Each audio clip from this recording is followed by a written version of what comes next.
আসসালামু আলাইকুম। ইজি রান্নাঘরের পক্ষ থেকে সকলকে স্বাগতম। আজকে আমরা নিয়ে এসেছি একটি নতুন রেসিপি মুরগির রোস্ট। দেশি মুরগির রোস্টটা কিভাবে আমরা তৈরি করেছি সেটাই আপনাদের সাথে শেয়ার করছি।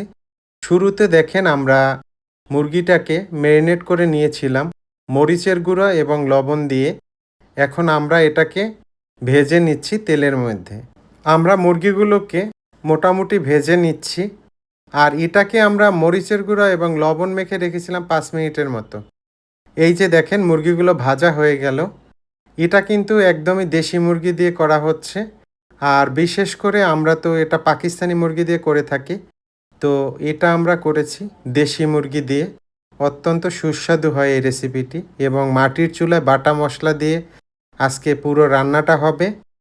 এই রেসিপিটি অত্যন্ত সুস্বাদু হওয়ার কারণ হচ্ছে বাটা মশলা দিয়ে এবং খুব বেশি মশলা কিন্তু আমরা এখানে ব্যবহার করব না। একদমই সিম্পল আমাদের ঘরোয়া যে মশলা রয়েছে সেগুলোই ব্যবহার করব। চুলায় দিয়ে দিলাম সাদা তেল। এখন আমরা দিয়ে দেব এলাচ, দারুচিনি এবং লবঙ্গ। এর মধ্যে আমরা এখন অ্যাড করে দেব কুচানো পেঁয়াজ। এই পেঁয়াজ এবং মশলাগুলোকে খুব ভালোভাবে আমরা এখন ভেজে নিব। এই পেঁয়াজটাকে খুব ভালোভাবে ভেজে নিতে হবে। একটু ব্রাউন ব্রাউন কালার আসবে, তখন আমরা এর মধ্যে অন্যান্য মশলাগুলো অ্যাড করে দিব। তো ওই অবধি পর্যন্ত কিন্তু আমাদের এটাকে খুব ভালোভাবে ভেজে নিতে হবে। আর গ্রাম বাংলার রান্নাগুলো কিন্তু অসাধারণ হয়, আমি আগেই বলেছি। এই যে দেখেন এর মধ্যে আমরা অ্যাড করে দিলাম পেঁয়াজ বাটা। বাটা পেঁয়াজটা আমরা অ্যাড করে দিলাম। আর দেখেন আমাদের পেঁয়াজের কালারটা অসাধারণ একটা কালার হয়েছে। দিয়ে দিলাম আমরা আদা পেস্ট এর মধ্যে। আরও অ্যাড করে দিব আমরা রসুন পেস্ট। এই যে দেখেন আদা এবং রসুন, পেঁয়াজ বাটা সবগুলো দিয়ে খুব ভালোভাবে নেড়ে নিচ্ছি।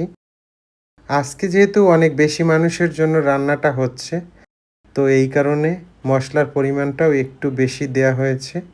আপনারা যে যে মানুষের জন্য করবেন, যে পরিমাণ মানুষের জন্য করবেন সেইভাবেই আপনারা ব্যবহার করবেন। দিয়ে দিচ্ছি আমি লবণ। লবণটা আপনারা স্বাদ অনুযায়ী দিয়ে দিবেন। এখানে আমি ব্যবহার করছি গরম মশলার গুঁড়া। অলরেডি আমাদের গোটা গরম মশলা দেয়া রয়েছে, তারপরও আমরা একটু গরম মশলার গুঁড়াটা ব্যবহার করেছি। আর এটা হচ্ছে নিজেদেরই করা। এখন আমি এর মধ্যে অ্যাড করে দিলাম রোস্টের যে মশলাগুলো পাওয়া যায়, প্যাকেটজাত মশলা, ওই প্যাকেটজাত মশলাটা দিয়ে দিলাম। দিয়ে দিচ্ছি আমি ফ্যাটানো টক দই। এই যে দেখেন এখানে আমি ১ বাটি পরিমাণ দিয়েছি। একটা চামচ দিয়ে দেওয়ার কারণে হয়তো ওইভাবে বোঝা যাচ্ছে না, কিন্তু ১ বাটির মতো দই এখানে আমি ব্যবহার করেছি। এখন এটাকে খুব ভালোভাবে কষিয়ে নিতে হবে। এই যে দেখেন খুব ভালোভাবে কষিয়ে নেওয়ার পরে এখন আমি এর মধ্যে ব্যবহার করছি টমেটো সস। অবশ্যই রোস্টের মধ্যে টমেটো সসটা ব্যবহার করবেন। কালার এবং টেস্টের জন্য এটা কিন্তু খুবই একটা ভালো কাজ করে রোস্টে। খুব ভালোভাবে নেড়ে নিচ্ছি। এই যে দেখেন কালারটা দেখেন অসাধারণ একটা কালার আসছে। একদমই লোভনীয় একটা কালার। এখন এর মধ্যে আমি অ্যাড করে দেব পানি। পানিটাকে আপনারা বুঝে অ্যাড করবেন। আমাদের মশলা কিন্তু কষানো অনেকটাই হয়ে গেল।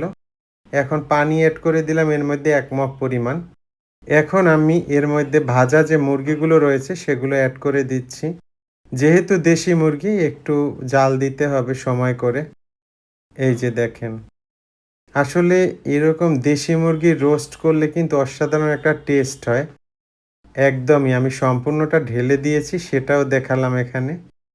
এই যে দেখেন এখন এটাকে আমরা একটু নেড়ে দিচ্ছি। এরপরে আমরা এটাকে জাল করে নিব। আপনারা অবশ্যই এই রেসিপিটি বাসায় ট্রাই করবেন। দেখেন অল্প উপকরণ দিয়ে এত সুন্দর একটা রান্না আপনি করে নিতে পারেন। অনেক ভালো লাগবে। আর বিশেষ করে এটা যদি দেশি মুরগি দিয়ে করেন তাহলে তো কথাই নেই। অসাধারণ খেতে হয়। আর যেহেতু রোস্ট বাচ্চারাও পছন্দ করে, সেক্ষেত্রে যদি চান একটু চিনির ব্যবহারটা করতে পারেন। এটা নির্ভর করবে আসলে টেস্টের উপরে। আজকাল কিন্তু রোস্টে অনেকেই চিনি খাওয়াটা পছন্দ করেন না। তো বাচ্চারা যেহেতু খেতে চায়, তো সেক্ষেত্রে বাচ্চাদের জন্য একটু চিনির ব্যবহার করতে পারেন। তাইলে খেতে আরও ভালো লাগবে।